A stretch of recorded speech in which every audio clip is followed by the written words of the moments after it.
Jadi malam hari ini saya ingin membagi sedikit saja dari Yohanes 14, Yohanes 4 maksud saya, dari ayat pertama sampai yang ke-42. Tetapi saya nggak baca semua. Intinya itu judulnya adalah kerinduan ilahi. Jadi malam hari ini saya sudah didampingi oleh suami saya tercinta. Kami sudah menikah 31 tahun. Dan sejak saya bertobat, saya tahu bahwa Tuhan memang panggil kami untuk melayani bersama. Itu sebabnya atas ya restu dari beliau pun jadi saya bisa juga melayani di sini. Kenapa saya pilih judul kerinduan ilahi? Karena kalau kita lihat seluruh perikop dari Yohanes 14 sampai dengan ayat 42 ini, kita menemukan ada beberapa hal. Saya simpulkan ada 4 hal. Ya, nanti saudara bisa baca sendiri dan ini bukan keseluruhannya. Saya rasa itu akan bisa lebih dalam lagi. Jadi yang pertama, kita memang perlu mengenal ibadah itu apa. Karena kita semua udah percaya Yesus, kita sudah ketemu Tuhan secara pribadi, kita tahu bahwa ibadah itu bukan sekedar kumpul, sekedar melakukan suatu tradisi indah di dalam kerohanian. Atau salah satu bagian dari hidup kekristenan, bukan cuma sekedar itu. Dan saya tahu Bapak, Ibu, Saudara sudah mengerti tentang hal ini. Akan tetapi saya sudah buat PowerPoint ya, nanti mungkin bisa dibagikan oleh Pak Yogi, tolong supaya bisa mengikutinya karena banyak gitu ya. Nah, oke. Kita baca bersama dulu ayat ini. Saya bacakan buat saudara. Yohanes 4:23. Tetapi saatnya akan datang dan sudah tiba sekarang bahwa penyembah-penyembah benar akan menyembah Bapa dalam roh dan kebenaran. Sebab Bapa menghendaki penyembah-penyembah demikian.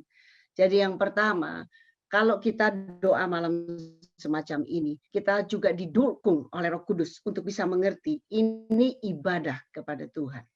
Ini adalah suatu kerinduan ilahi dari Allah Bapa di dalam Yesus Kristus melalui kuasa Roh Kudus supaya kita bisa, saya tulis di sini dari keterangan yang saya kumpulkan, bahwa ibadah itu sekali lagi adalah di mana kita bisa menyadari Allah Tuhan yang layak untuk disembah. Dalam ibadah ini, fokusnya, pusatnya adalah Tuhan dan sama sekali bukan manusia. Amin, saudara. Kalau saya dengar tadi apa pujian dan doa, pusatnya itu kepada Tuhan. Itu sebabnya sangat penting doa semacam ini. Kita tidak akan bisa menemukan pusat kehidupan yang akan nanti kita bisa praktik dalam hidup kita sehari-hari. Dalam semua areal hidup tanpa kita beribadah kepada Tuhan. Dan sejarah Alkitab juga menjelaskan bahwa dari awal pertama sejak Adam dan Hawa itu ada ibadahnya terhadap bersama dengan Allah di Taman Firdaus atau di Taman Eden. Kemudian Kain dan Habel mengenal itu juga, Nuh juga, Abraham juga. Demikian kita juga tahu bahwa ibadah semacam ini tidak akan sia-sia. Pasti ada khasiatnya. Jadi tetap semangat untuk ibadah. Amin. Mau jam berapapun, nggak apa-apa deh. Pokoknya bersama Tuhan. Haleluya. Bahkan mungkin Pak Yongki masih ingat juga kalau dulu di Surabaya doa malam biasanya orang berkumpul banyak. Tapi kalau udah jam 3, jam 4 gitu, semua sudah tenang di hadirat Tuhan. Sampai tidak ada suaranya. Sampai ada lucu. Satu orang ini ya, tenglungkup aja. Sampai sudah bubar kok ngene terus. Kenapa? Wah, tidur dalam hadirat Tuhan sih soalnya. Jadi hebat luar biasa. Tapi intinya adalah mari kalau kita beribadah itu harus ada ucapan syukur. Amin, saudara. Amin. Harus ada sukacita gitu loh. Orang ketemu Tuhan kok mukanya nggak enak. Makanya justru malam hari subuh jam 2, setengah 3 kayak kita gini, kami di sini, wah malah semangat. Daripada mimpi yang enggak kan mending ketemu Tuhan. Amin, saudara. Oke.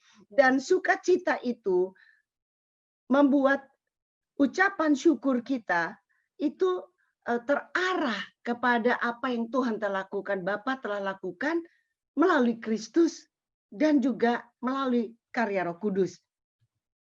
Saya senang sekali kali ada pujian, ada kidung, ada nyanyi rohani, ada penyembahan dalam roh dan sebagainya. Saya saksi sedikit ya, untuk bagian yang A ini, saya tuliskan bahwa kalau kita ibadah, paling penting adalah mencari wajah Tuhan di dalam doa. Amin, saudara. Usahakan terus komunikasi dengan Tuhan. Karena doa itu bisa buat diri sendiri, bisa juga untuk orang lain yang disebut syafaat yang tadi kita sudah doakan bersama-sama. Tapi tidak boleh lupa, seperti yang sudah lakukan, tetap ucap syukur. Kenapa? Karena doa tidak lebih berkuasa dari Tuhan itu sendiri. Amin. Karena doa kita itu adalah alat komunikasi. Dan yang paling penting, siapa yang kita ajak komunikasi? Yaitu Tuhan semesta alam. Allah yang dahsyat, Gembala yang baik, pembuat mujizat. Ya, Tuhan yang Immanuel namanya. Jadi saya percaya bahwa doa malam saudara sampai seterusnya akan diberkati luar biasa. Karena kita lebih menghormati Dia daripada sekedar upacara-upacara kecil di dalamnya. Dan saya sudah diberkati dengan pertemuan ini. Dan waktu kita sedang mencari Tuhan di dalam doa, ternyata kita memperoleh kekuatan spiritual. Amin, saudara. Di zaman pandemi ini kita perlu dari dalam kekuatan itu. Karena yang di luar ini membentuk semua atmosfer. Intimidasi lah, apa itu, kalau orang udah ketakutan banget itu, sampai nggak bisa berbuat apa-apa dan sebagainya. Saudara perlu tahu bahwa di negeri Belanda ini peraturannya ketat sekali, saudara. Doakan karena hari Jumat, karena ada suatu kejadian di mana satu gereja di satu kota, satu kampung yang tidak ada corona sama sekali. Mereka berkumpul 600 orang. Dan sebagai akibatnya, gereja yang tadinya memperoleh kebebasan tersendiri dalam ibadah, sekarang sedang diusahakan tidak boleh lebih dari 30 orang. Kalau perlu turun. Bagaimana kami mau ibadah? Bagaimana nyanyi aja nggak boleh. Jarak 1,5 meter. Lalu sirkulasi udara itu dihitung semuanya, saudara. Tapi tetap ibadah itu luar biasa. Jadi kalau saudara semua di Amerika atau di Indonesia atau di mana saja masih bebas untuk beribadah walaupun dalam garis tertentu, lakukan terus. Saya bisa dengar amin? Amen. Oke, good. Saya mengenal Tuhan itu waktu tahun 75. Kalau tidak salah kakak saya ikut di sini. Dia adalah kakak saya, kalau orang Sunda bilang Pangais Bungsu. Saya lahir besar di Bandung, jadi orang Sunda begitu. Kalau Pangais Bungsu itu di atas. Dan beliau sekarang melayani Tuhan. Saya senang sekali. Karena dia bisa membuktikan kesaksian saya ini benar apa enggak. Pokoknya pada tanggal 5 Desember tahun 74, pertama kali saya datang ke tempat ibadah di kota kecil Lembang namanya dekat Bandung. Disitulah saya pertama kali mendengar, walaupun saya lahir besar dari keluarga Kristen, baru tahu bahwa Yesus itu hidup. Bahwa Yesus itu dokter di atas segala dokter. Bahwa Yesus itu kayak menyenangkan sekali.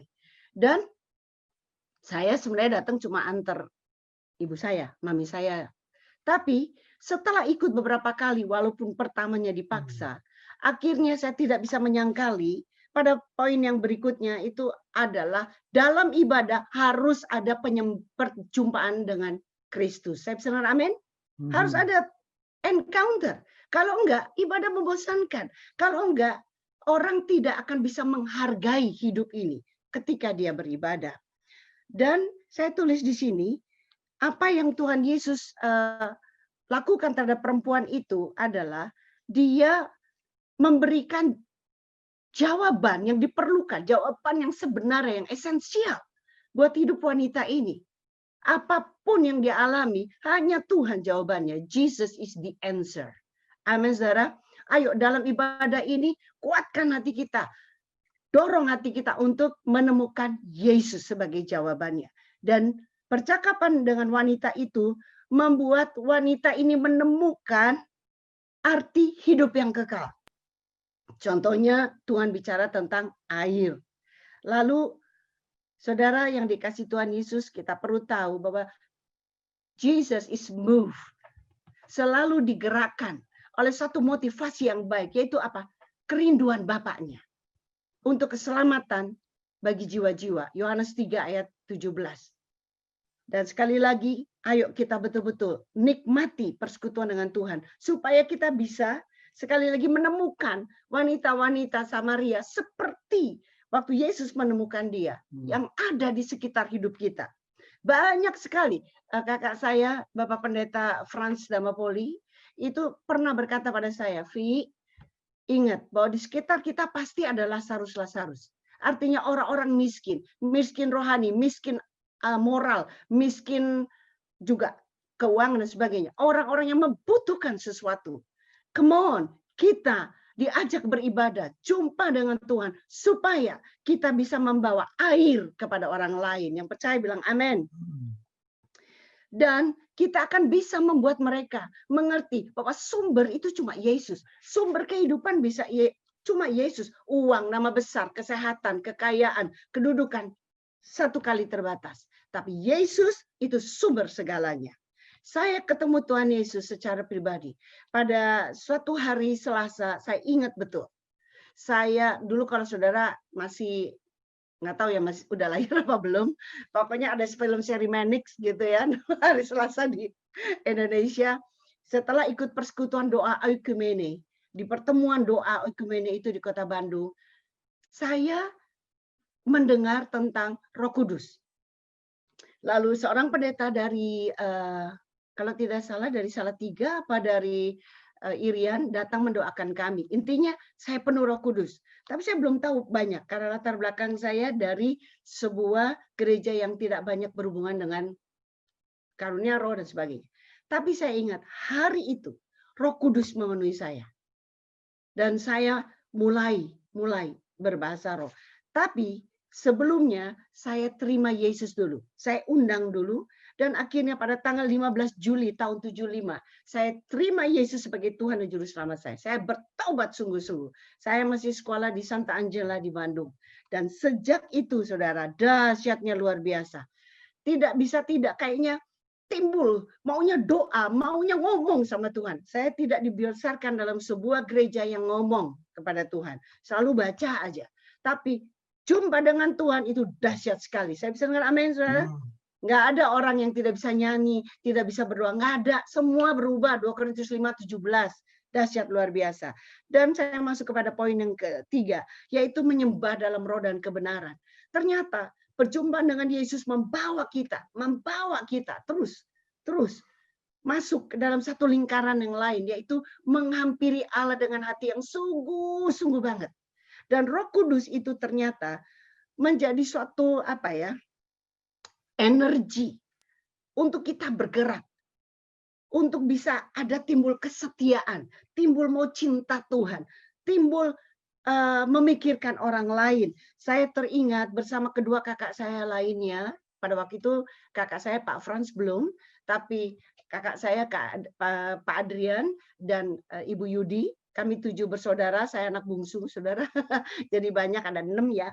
Nah, kami itu dijamah Tuhan, saudara, luar biasa banget. Mami saya sembuh dari sakit migrain kronis yang nggak bisa disembuhkan. Kena jantungnya lah sedikit, tapi waktu dengar firman Tuhan yang dibawakan oleh almarhum Father Karl Hukendijk dari negeri Belanda, beliau sembuh. 6 bulan setelah ikut ibadah Oikumene itu, kembali ke dokter heran, beliau sembuh total. Kesembuhan itu membuat saya ngerti bahwa Tuhan itu hidup. Dan apa yang terjadi? Kami, saudara, bersama-sama bertiga mulai masuk dalam doa syafaat. Padahal nggak ngerti. Doanya cuma dari hati, sembahyang untuk siapa? Untuk kakak-kakak yang lain. Seperti Bapak Ibu saudara lakukan. Ayo kalau ibadah semacam ini, mari minta terus. Minta doa syafaat yang datang dari hati Bapak. Kami istilahnya tuh anak-anak muda bergerak di Kota Bandung, waktu itu Surabaya, ya, Jakarta, memulai kegerakan-kegerakan bersama almarhum Bapak Pendeta Jeremy Rim, dan selanjutnya ada Om Damaris almarhum dan sebagainya. Saya waktu itu masih belum tahu banyak, tapi ibu saya bertobat tahun 73, kami sekeluarga 75. Saudara bayangkan dalam waktu singkat Tuhan kerja, saudara. Kakak saya satu yang nomor 3, tapi laki-laki pertama itu tinggal di Bogor. Tanpa sadar, ketika kami kumpul sama-sama, Tuhan bicara. Sejak saya bertobat, still small voice itu makin terus bicara. Saya bisa dengar suara Tuhan. Tapi kalau dengar saya langsung darah Yesus. Dalam nama Yesus. Sucikan. Kalau bukan tengking gitu aja modelnya model serampangan gitu loh saudara. Tapi semangat yang luar biasa. Akhirnya Tuhan bicara kalau dia harus bertobat, bla bla bla. Akhirnya saya punya family, orang-orang dari Jakarta. Kenapa? Itu teman-teman kakak saya dari saudara saya, ya. Dan mereka itu sampai ada 2 orang biksu, saudara tahu, yang kalau orang meninggal tuh bikin rumah-rumahan, apa segala. Bertobat, saudara. Terima Yesus, haleluya. Kenapa? Ada penyembah yang benar. Kami itu radikal, saudara. Betul radikal. Nggak mau lagi dosa-dosa yang lama. Kami berkata, no is no. Ya is ya. Ikut Tuhan keputusanku. Waduh dahsyat, saudara. Pagi, siang, malam, subuh. Cari Tuhan. Teman-teman di sekolah istilahnya dilalap semua, saudara. Kami punya target. Selama seminggu doain siapa-siapa sampai bertobat. Dan itu yang Anda sudah lakukan. Haleluya. Tuhan Yesus baik. Dan di dalam menyembah dalam roh dan kebenaran kita mengerti sekali lagi bahwa Tuhan tidak akan biarkan kita melangkah tanpa ada firman Tuhan. Kalau tidak kita jadi klinik-klinik rohani, jadi dukun-dukun rohani, saudara. Karena waktu zaman saya dulu ada aja orang yang bilang, saya dapat penglihatan ini ada hitamnya lah, ada segala. Saudara, dunia sekarang perlu yang benar, yang terang. Amin. Kemudian saya masuk pada bagian yang keempat, penyembah yang benar itu adalah saudara dan saya. Orang-orang yang mengerti betul bahwa kita ini perlu meyakinkan orang yang belum percaya Tuhan untuk percaya Yesus dan diselamatkan. Itu yang dicari oleh Allah. Bukan hanya sekedar ikut kebaktian, diberkati, oke, that's good. Tapi dia mau bawa kita terus menjadi orang-orang yang berdoa. Pendoa yang berdoa, bukan cuma pakai kata-kata kosong atau asbun. Pemuji yang memuji dengan dasar salah satunya Mazmur 103. Tidak lupakan kebaikan Tuhan. Tidak lupakan apa yang dia sudah lakukan. Dan penyembah yang jaga hati dan hidup berkenan seperti tadi doa salah satu dari saudara. Saya bersyukur karena Bapak Ibu Saudara adalah orang-orang dalam sebuah ibadah, dalam sebuah jemaat yang sehat. PMC, baik di Philadelphia, saya belum ke Colorado, tapi saya tahu gembala senior saudara. Kalau nggak salah, dulu ketemu sama Pastor Lukas tuh masih pakai celana pendek, Pak Lukas itu dulu. Saya belum tua-tua banget sih, saudara. Cuman ini ada John. Kalau John itu juga anak Pak Herlambang dari Malang. Kami kenal John masih iput-iput gitu, saudara. Masih imut-imut dah, masih nakal-nakal dikit dah. Saya kaget, ya ampun, puji nama Tuhan. Dia jadi pelayan pembawa perjamuan kudus di New York. Wah, dahsyat, Tuhan luar biasa. Dulu kalau kami ke rumah orang tuanya, John lari terus. Tapi doa terus, doa ditengkingin. John tahu nggak kalau tengkingin terus, John? Dan akhirnya sekarang jadi hamba Tuhan, keluarga yang baik, puji nama Tuhan. Dan penyembah yang benar yang Tuhan cari, yang menjadi kerinduan Bapa di sorga adalah orang-orang yang sekali lagi berbuah untuk hidup kekal. Nanti sudah baca sendiri ya, itu ayat 28, 29, 39 sampai 42. Ingat bahwa persekutuan kita dengan Tuhan adalah untuk membawa orang lain juga kembali kepada Tuhan. Ayo mari bersatu hati melakukan sesuatu yang punya dampak yang abadi. Dan jangan lupa Tuhan ada berkat untuk penyembah yang sejati, pendoa yang sejati. Saya ingat waktu kami baru-baru bertobat, demikian juga suami saya di kota Surabaya, nekat deh. Orang Surabaya bilang apa? Bonek. Bondo nekat deh. Sampai kalau melayani itu salah-salah. Saya ingat tuh, saking semangat orang tua-tua gitu. Mari kita doakan. Ini saya dibawa Tuhan melayani di pulau-pulau, di Irian, di Sumatera, Kalimantan, pokoknya segala macam, masuk ke pedalaman. Itu kan kalau Kristen yang masih ortodoks kan masih sopan, benar nggak ya? Kita juga sopan, tapi waktu doa, wah, main tumpang tangan aja, saudara. Pendeta-pendeta senior kan enak aja main tumpang tangan. Hati membara berapi-api. Sampai ngomong sama orang, mereka ketakutan, saudara. Tapi ada yang bertobat. Saya ingat beberapa kalau biarawati gereja, sebuah gereja, saya nggak sebut, mereka bertobat, saudara. Kenapa? Karena lihat kesaksian. Di sekolah saya, banyak yang bertobat. Saya akan tutup dengan ini. Biarlah pencurahan Roh Kudus seperti janji dalam Kisah Rasul pasal yang kedua menjadi kenyataan kembali. Pantekosta yang ketiga, artinya apa, saudara? Waktu itu saya ingat betul. Para suami yang udah bertobat, wih, doa mati-matian, puasa, dan sebagainya. Kenapa? Hidupnya dirubah oleh Tuhan. Dia sembayangin pasangannya, istri-istri juga, papa mama juga doain, apalagi anak-anak, opa oma, terus semuanya, saudara. Amin, amin.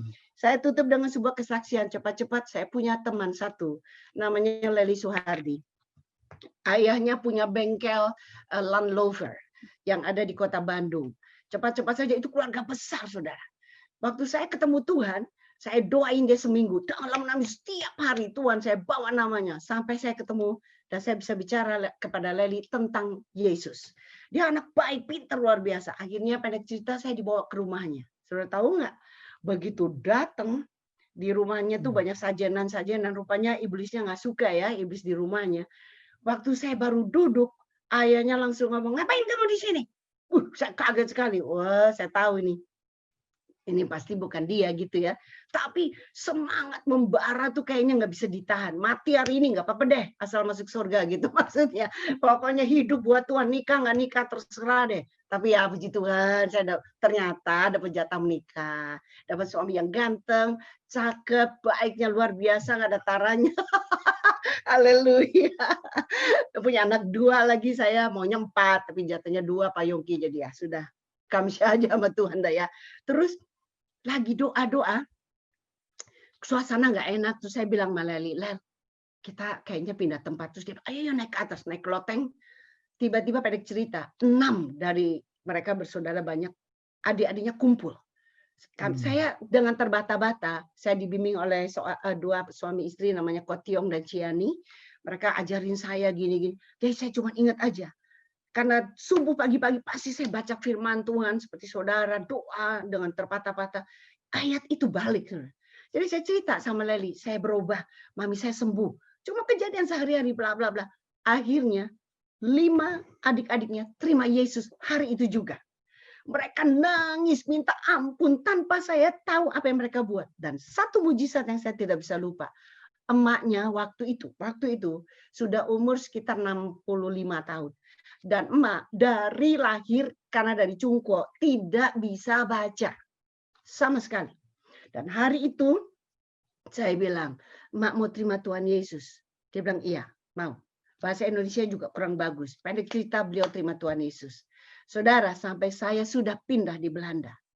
Leli pindah ke Jerman, lalu pindah ke Amerika, sekarang jadi hamba Tuhan juga. Apa yang terjadi? Sampai meninggalnya emak hanya bisa baca yaitu Alkitab.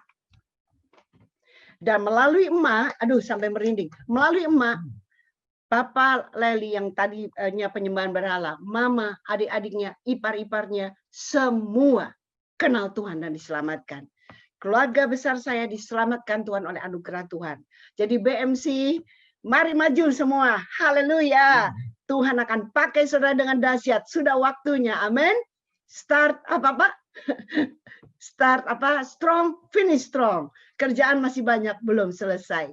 Bless you. Tuhan memberkati.